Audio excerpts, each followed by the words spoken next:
Imaginen por un momento un auto de Fórmula 1. Una de esas máquinas diseñadas desde cero con un solo propósito. Claro. Exacto. Una máquina construida con la única meta de ir a una velocidad que desafía la lógica, devorando la pista por completo. Superando a cualquier otro vehículo en el asfalto. Ajá, pero hay un pequeño gran detalle en esta ingeniería hipotética. A ver, ¿cuál es? A este auto le quitaron los frenos por completo. ¡Wow! O sea, una receta para el desastre total. Totalmente. Al principio, la velocidad es hipnótica. Fíjate que es un espectáculo visual increíble ver cómo toma las curvas al límite absoluto. Sí, pero la física es implacable. Exactamente. Eventualmente, la física exige su pago y el choque a esa velocidad es una certeza matemática. Inevitable. 21 de marzo de 2026 y vamos a analizar a uno de esos autos de carreras humanos más fascinantes y destructivos de la historia financiera reciente. Bienvenidos a una nueva inversión profunda. Y creo que el reto principal que tenemos hoy sobre la mesa es observar ese choque, ese accidente, sin quedarnos únicamente con el morbo de los escombros. Claro, es muy fácil perderse en eso. Sí, porque cuando analizamos a figuras altamente polarizantes en el mundo de los negocios, la tendencia natural de la sociedad es enfocarse solo en la destrucción, o, por el otro lado, solo en la velocidad cegadora.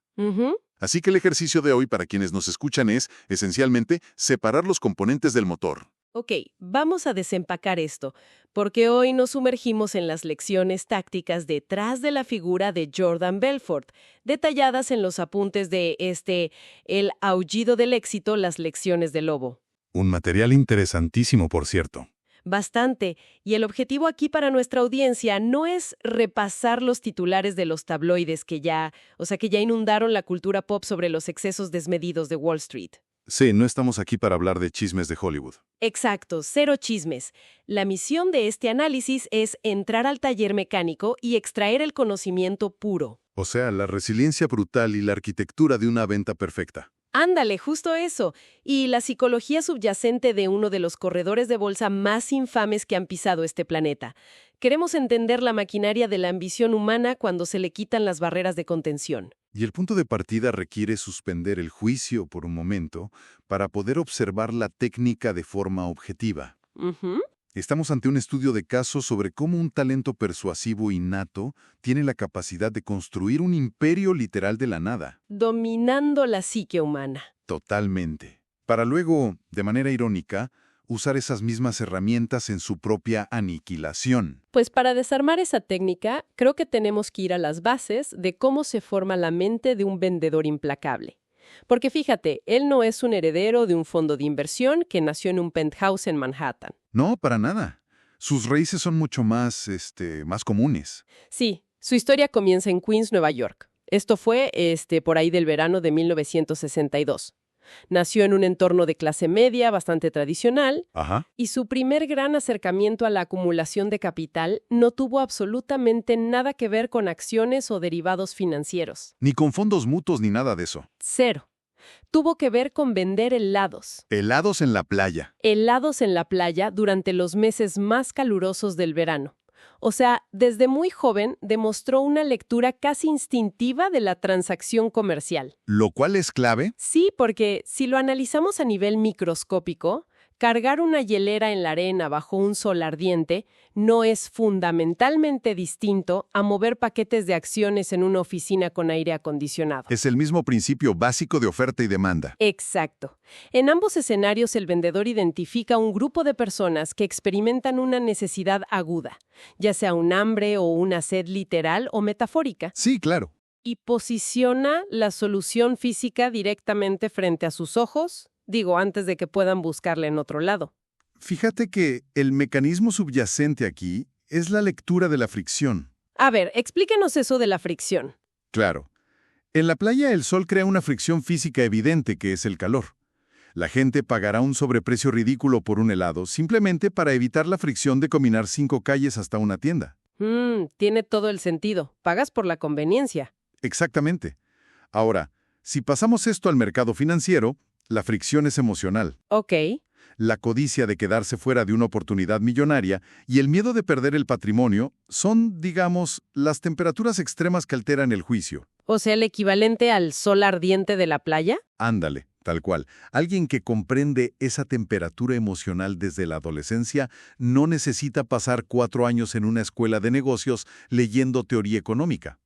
Claro, porque ya entiende el comportamiento humano. Exacto. No necesita eso para empezar a cerrar tratos. El entendimiento es completamente visceral, no académico. Aquí es donde se pone realmente interesante, porque me cuesta un poco de trabajo entender el siguiente salto en esta cronología. A ver, ¿qué parte? Pues mira, en 1987, nuestra figura de hoy logra entrar a una firma de corretaje en Long Island. Empieza desde abajo. Empieza completamente desde abajo. Y casi de inmediato ocurre el famoso Black Monday. Uf, el lunes negro. Sí. Y para dar un poco de contexto a nuestra audiencia, este fue un colapso masivo. O sea, una carnicería absoluta en el mercado de valores global. Histórico, la verdad. Hizo que veteranos con décadas de experiencia perdieran sus fortunas, sus carreras y, en algunos casos, la razón. Fue un pánico generalizado. Era el apocalipsis financiero. Y sin embargo, aquí tenemos a un novato sin estudios financieros formales, que apenas estaba aprendiendo a usar los teléfonos de la oficina. Ajá. Este tipo observa el desastre y decide que es un lienzo en blanco para fundar su propia firma, Stratton Oakmont. Es un salto enorme. Mi pregunta es, ¿cómo es que un colapso global que paraliza a los genios de Wall Street se convierte en la plataforma de lanzamiento para un completo novato? Lo fascinante aquí es cómo el cerebro procesa la catástrofe frente a la rutina. A ver. Mira, los veteranos de Wall Street operan bajo heurísticas. Estos son atajos mentales basados en años de observar mercados que se comportan de cierta manera predecible. Ok, ¿tienen sus manuales no escritos? Exacto. Pero cuando llega un evento de cisne negro como el Black Monday, esos modelos matemáticos y esas estructuras rígidas literalmente se desintegran. Se vuelven inservibles de un día para otro. Totalmente. Para el veterano, esto provoca una parálisis por análisis. Su mundo predecible ya no existe y el pánico domina sus decisiones. Se quedan congelados. Pero para una mente que opera puramente desde el instinto de ventas, el caos es simplemente volatilidad. Y la volatilidad es oportunidad. O sea, un reencuadre cognitivo. Sí, un reencuadre perfecto. En tiempos de crisis extrema, las reglas burocráticas se rompen. Se crean vacíos de poder inmediatos. Y alguien sin educación formal no tiene esas reglas introyectadas. Ándale. No está atado al cómo se deben hacer las cosas, porque nunca le enseñaron esas reglas en primer lugar. Simplemente no las conoce. Exacto. Solo ve el miedo en los ojos de los inversores. Y como mencionamos antes con el helado, el miedo es una emoción que crea una necesidad desesperada de liderazgo o de una salida. ¡Wow!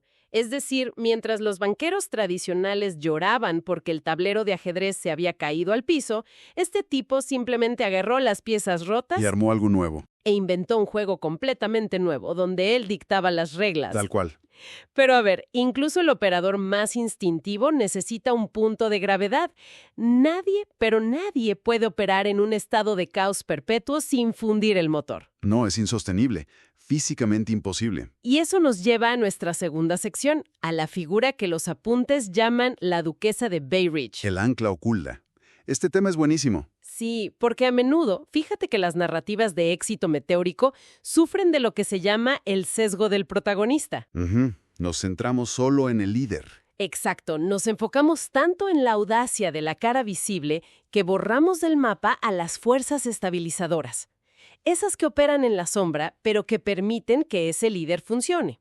Sí, y esta figura en particular es un misterio. Su identidad real sigue siendo un enigma, pero mantuvo siempre un perfil de elegancia y calma constante. Una presencia que contrastaba con todo el ruido. Totalmente. Su función en la maquinaria es clarísima.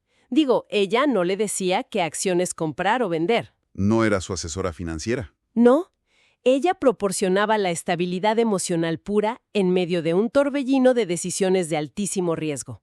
Era su ancla. Actuó como la confidente principal, mentora en la sombra y básicamente el único refugio real de este hombre. Compartieron tanto los fracasos como el ascenso. Así es. Las noches de insomnio de los primeros rechazos y la euforia de los primeros millones. Pero hay un paralelismo muy sombrío aquí. Sí. A medida que la firma alcanza la cúspide de su poder financiero y él se vuelve intocable, esta relación se desintegra. Se desvanece por completo. Y ese vacío nunca se llena. Es justo ahí, en ese punto exacto, cuando la historia comienza a desbordarse hacia la autodestrucción. Es una correlación directa. Sí.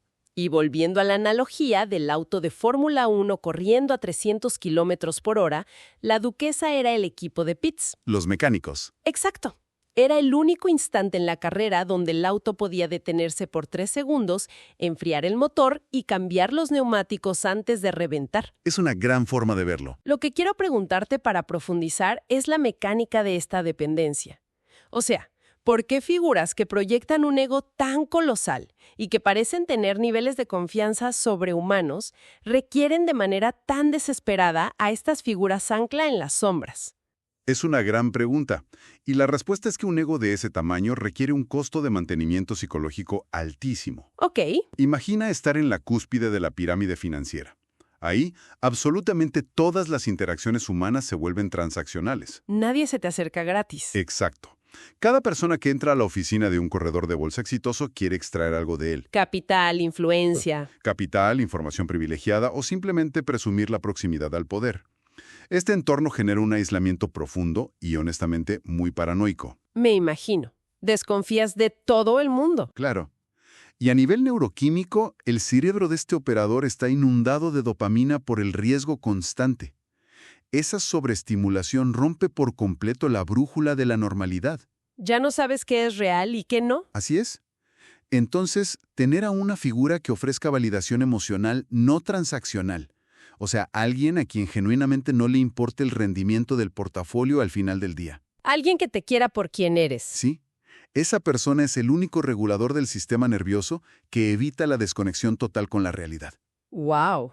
Y cuando se elimina esa ancla, el regulador desaparece. La necesidad de riesgo empieza a escalar sin control porque ya no hay un puerto seguro que proporcione satisfacción básica. O sea que la caída era inevitable sin ella. Totalmente. No es una coincidencia literaria que la salida de la duquesa de la ecuación temporalice perfectamente con el inicio del comportamiento criminal de Satavo. Un cortocircuito letal. Y el cortocircuito fue monumental, fíjate. Con esto entramos a la era de pleno auge de Stratton Oakmont. La época de los excesos. Sí. Una vez que pierde ese cable a tierra, la ambición y la capacidad de ventas mutan en una maquinaria que operaba sin ningún tipo de límite moral. Ninguno. Cero barreras. La firma llegó a generar cientos de millones de dólares en los años 90. Y claro, financiando un nivel de extravagancia, mansiones, helicópteros... Fiestas salvajes. Y un consumo de narcóticos que, la verdad, desafía la biología médica. Es increíble que siguieran vivos. Sí. Y todo sostenido por prácticas de manipulación del mercado que, bueno, terminaron en arrestos federales, sentencias de prisión y restituciones millonarias por ahí de 1999. La inevitable caída. Pero quiero frenar un momento en la arquitectura misma de la empresa, porque la estrategia corporativa inicial es fascinante y, o sea, completamente contraintuitiva. Esto plantea una pregunta importante sobre su liderazgo, ¿sí? A ver, es que no lo entiendo. Si tu meta es dominar Wall Street, construir el fondo de corretaje más temido y rentable, la lógica corporativa más básica te dice que debes ir a las universidades de la Ivy League. Claro, buscas a los mejores promedios. Vas y reclutas a los genios matemáticos de Harvard, Yale, Princeton. Pero él hizo exactamente lo opuesto. Todo lo contrario. Empezó a contratar a jóvenes súper ambiciosos, a menudo de clase trabajadora, que apenas tenían estudios secundarios. O sea, chicos que no sabían diferenciar un bono gubernamental de una tarjeta de crédito. Sí, novatos totales. Entonces, ¿por qué alguien construiría un imperio financiero con un ejército de novatos sin preparación alguna? Porque no estaba buscando construir un banco de inversión tradicional. Estaba armando un ejército de mercenarios. ¡Mercenarios! ¡Guau! Piénsalo así. Un analista graduado de Harvard viene con estructuras preestablecidas. Entiende el riesgo, cuestiona la viabilidad de un modelo de negocio y tiene un compás ético. O O al menos miedo de ir a la cárcel. Exacto. Un miedo reverencial a los reguladores, moldeado por años de academia. Si le das a ese analista un guión para vender una acción basura, te va a hacer preguntas. Te va a decir, oye, esto es ilegal. Sí. En cambio, el joven ambicioso sin educación que tal vez viene de un entorno de escasez económica, no hace preguntas. Solo quiere hacer dinero. Exacto. Es una pizarra completamente en blanco, impulsada únicamente por el hambre de cambiar su estrato social. Al enfocarse en este perfil, el líder eliminó la fricción intelectual de su fuerza laboral. Los moldeó a su imagen y semejanza. Desde cero, implantando sus propias tácticas de persuasión agresiva. El aspecto oscuro de esta genialidad táctica es que, al carecer de estructuras morales previas, el fraude nunca se vio como un delito. Simplemente era la forma de hacer las cosas. Se institucionalizó orgánicamente como la cultura de la empresa.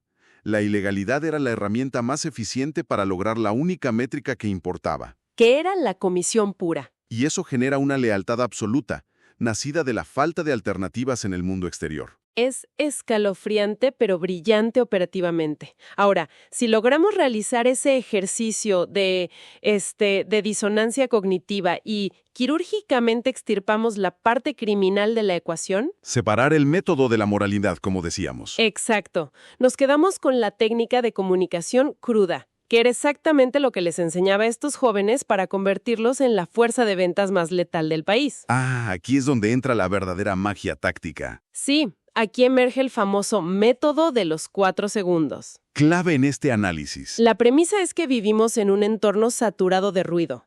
Tienes a un empresario al otro lado del teléfono que está ocupado, estresado, recibiendo docenas de llamadas al día. Ajá, su atención es mínima. Si no captura su atención y domina su percepción en los primeros 4 segundos de la interacción, la venta está muerta antes de empezar. Y 4 segundos es literalmente el tiempo que tardas en decir tu nombre y el de tu compañía. Es un margen de error inexistente. 0. Y el método desglosa esos 4 segundos en 4 pilares de ejecución simultánea. El primero es el tono de voz. No se trata solo de hablar fuerte. Es un tono nítido, asertivo, que proyecta autoridad, como si quien llama fuera un experto indispensable. Tienes que sonar como si te necesitaran. El segundo es el lenguaje corporal. Y esto es vital incluso por teléfono. Aunque no te vean. Exacto, porque afecta la resonancia de la voz. Tienes que tener el pecho abierto, hombros hacia atrás, y si es en persona, contacto visual sostenido. Cruzar los brazos levanta un muro invisible. Fisiología pura. El tercero es la energía, una presencia dinámica que rompa la monotonía del día del cliente. Y el cuarto pilar es el entusiasmo. Tiene que ser contagioso. Un entusiasmo embotellado, una pasión por lo que se está ofreciendo que resulta infecciosa. Exige una autoconciencia radical. Estar observándote a ti mismo todo el tiempo. Tienes que auditar cómo suenas y cómo te ves en tiempo real, mientras observas las microexpresiones del prospecto para ajustar la táctica. Es un nivel de concentración altísimo. Sí. Entonces, ¿qué significa todo esto? La forma en que yo lo visualizo es como si estuvieras en una librería inmensa. A ver esa analogía. Esos 4 segundos son el diseño de la portada de un libro y el impacto del título. Puedes tener en tus manos la obra literaria más profunda jamás escrita. Una obra maestra. Sí, pero si la portada está borrosa, los colores son apagados y el título no genera intriga inmediata, ese libro se quedará en el estante pudriéndose. Nadie lo va a abrir. Nadie va a molestarse en leer la primera página para descubrir lo bueno que es el contenido. Es una analogía perfecta. Y si conectamos esto con el panorama general de la evolución humana, el diseño de esa portada opera en niveles mucho más primitivos de lo que solemos admitir. Ok, ¿cómo es eso? El mecanismo de los 4 segundos no es solo un truco de oratoria moderna. Es en esencia un hackeo directo al sistema operativo de nuestra biología. ¡Wow! Un hackeo biológico. ¿Sí? La amígdala y nuestras estructuras cerebrales primitivas no evolucionaron para procesar hojas de cálculo. Evolucionaron para mantenernos vivos en la sabana africana. Escaneando amenazas. Exactamente. Escaneando el horizonte en busca de depredadores o de aliados. Cuando conocemos a alguien nuevo o escuchamos una voz desconocida en el teléfono, el cerebro realiza un escaneo de amenazas en milisegundos. Para saber si estamos a salvo. Nos preguntamos subconscientemente, ¿esta persona es un riesgo? ¿Tiene mayor estatus que yo? ¿Puedo confiar en ella?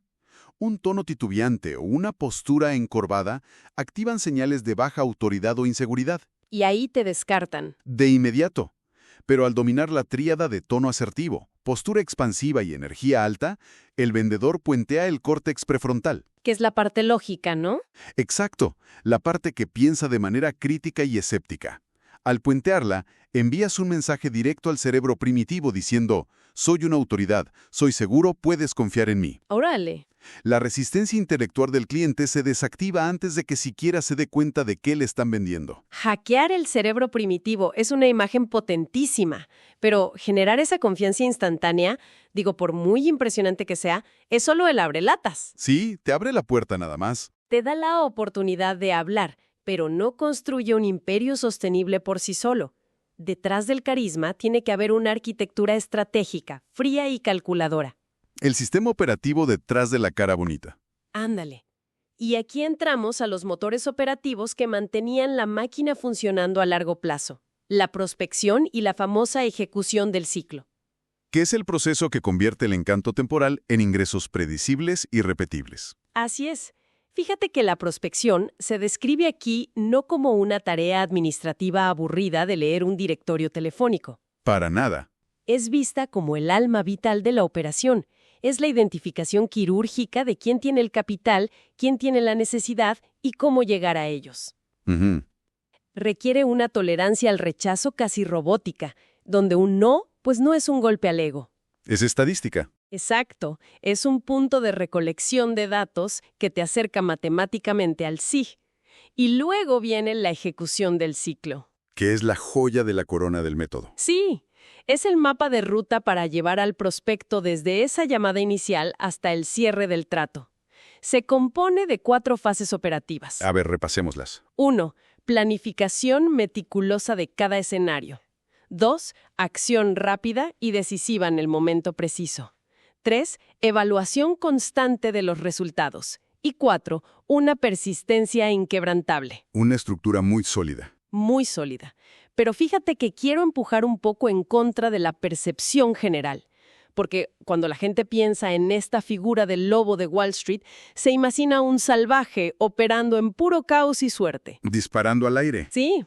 Creen que vender es solo una cuestión de personalidad desbordante. Pero la ejecución del ciclo describe a un francotirador, alguien calculando la velocidad del viento antes de jalar el gatillo. Es un enfoque metódico. Pero hay una tensión aquí que quiero que me aclares. ¿Cómo concilias la planificación meticulosa con la acción rápida? Suena contradictorio, ¿verdad? Suena un conflicto directo. O sea, o planeas por meses, o te lanzas sin pensar y cometes errores catastróficos. La resolución de ese aparente conflicto es justamente la diferencia entre un vendedor mediocre y un operador de élite. A ver. La planificación meticulosa en ventas no significa escribir un plan de negocios de 100 páginas antes de levantar el teléfono. Significa tener el árbol de decisiones mapeado en tu cabeza. Como un diagrama de flujo. Tal cual. Si el cliente dice la objeción A, yo respondo con el argumento B. Si menciona el precio, salto al guión C.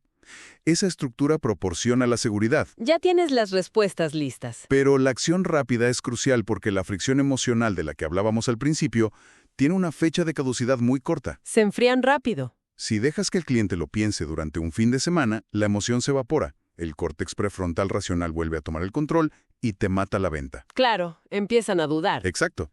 Ahora, la pieza clave que hace que esta máquina no se descarrile tras la acción rápida es la tercera fase, la evaluación y adaptación.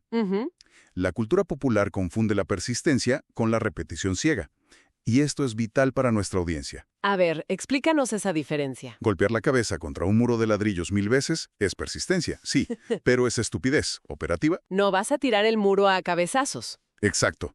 La verdadera ejecución del ciclo exige que, si el guión no funciona en las primeras 10 llamadas, cambies el tono, modifiques el encuadre o busques un nuevo nicho de mercado de inmediato. Tienes que pivotar. ¿Sí? La persistencia implacable se aplica a la meta final, no al camino específico para llegar a ella. El talento de esta organización era su brutal capacidad de pivotar estrategias en horas, no en trimestres fiscales. Persistencia en el destino, flexibilidad total en la ruta. Esa es una máxima aplicable a cualquier industria. Me encanta. Es una regla de oro. Y hablando de cambiar la ruta de manera radical cuando el plan explota en 1000 pedazos, tenemos que cerrar con el arco final de esta historia, la fase del ave fénix. La reconstrucción después de la tormenta. Porque la física cobró su deuda, como dijimos al principio. El fraude masivo salió a la luz, el auto se estrelló a máxima velocidad contra el muro del Departamento de Justicia. Un choque estrepitoso. Perdió su fortuna, perdió su libertad y fue enviado a una prisión federal con una orden de restitución de decenas de millones de dólares para las víctimas. En el papel, este es el final definitivo de la biografía. O sea, el protagonista queda anulado por completo. El choque es absoluto.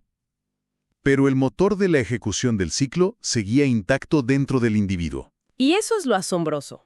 En lugar de desaparecer en el olvido de la historia penal, toma ese mismo esquema de prospección, adaptación y hackeo de atención y lo aplica para reconstruirse. Lo vuelve a usar, pero en otra industria. Escribe su autobiografía revelando todos los secretos sucios y tácticas, y la convierte en un fenómeno editorial. Convence a Hollywood de su valor narrativo. Que no es fácil. Nada fácil. Y en 2013, nada menos que Martin Scorsese dirige la adaptación cinematográfica. La película genera cerca de $400 millones en taquilla y lo transforma en una figura mítica global. Es un giro narrativo impresionante. Y con esa nueva plataforma, redirige sus habilidades una vez más. Hoy en día opera como orador motivacional internacional y consultor para corporaciones que buscan entrenar a sus equipos de ventas legales. Legales esta vez. Sí, muy importante. Es el símbolo definitivo de que, sin importar cuán catastrófico sea el incendio que provocaste, si comprendes los mecanismos fundamentales de la persuasión, existe la posibilidad estructural de renacer de las cenizas. Totalmente. Para mí, destilando todo este análisis, la elección primordial es sobre la resiliencia mecánica. La cima no es un lugar al que se llega una sola vez, sino un proceso que puedes replicar si entiendes los engranajes de tu propia mente. Completamente de acuerdo. Y ese renacimiento nos deja con una última interrogante filosófica y práctica, que fíjate que es ideal para que quienes nos escuchan la procesen por su cuenta. A ver, déjanos pensando. Hemos desmenuzado cómo el hackeo de la atención, la lectura de la fricción emocional y la prospección clínica fueron utilizados para orquestar un esquema que, lamentablemente, devastó los ahorros de miles de personas. Sí, un daño real. Pero ahora vemos cómo esa idéntica caja de herramientas se emplea legítimamente para inspirar a emprendedores y escalar negocios formales hoy en día. Esto nos obliga a preguntarnos, ¿significa esto que las tácticas más potentes de éxito empresarial y psicología humana son inherentemente neutras? O sea, vacías de cualquier valor moral. Exacto.